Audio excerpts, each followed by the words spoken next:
వీకెండ్లో cheat meals.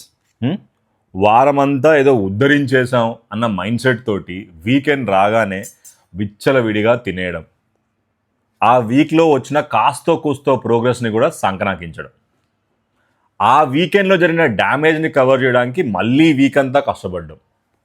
ఏమైనా అర్థం ఉందా? ఫస్ట్ మీరు ఈ లూప్ నుంచి బయటపడండి. అది ఎప్పుడవుద్ది?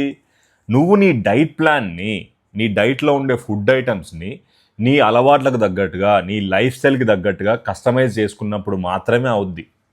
అంతేగాని ఇంటర్వ్యూలో ఏదో హీరోయినో ఇంటర్మీడియట్ ఫాస్టింగ్ అనగానే మీరు స్టార్ట్ చేయడం, ఇంకెవరో మొలకలు తినమన్నారు, ఇంకెవరో ఎలకలు తినమని చెప్పి మీరు స్టార్ట్ చేయడం, అలా అవుతే మీరు ప్రతిసారి వీకెండ్ కోసం వరద బాధితుల్లాగా వెయిట్ చేస్తూనే ఉంటారు.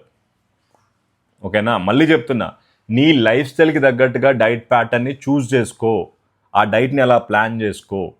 అండ్ ఇంకొకటి, ఈ చీట్ మీల్స్ అంటాం కదా మనం, వీకెండ్ రాగానే పిజ్జాలు, బర్గర్లు, బిర్యానీలు, ఇవన్నీ నీకు నువ్వు ఇక్కడ క్రియేట్ చేసుకున్నావు.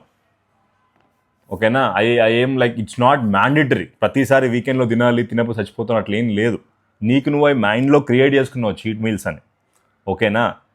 సో చేంజ్ రావాల్సింది ఫస్ట్ ఇక్కడ.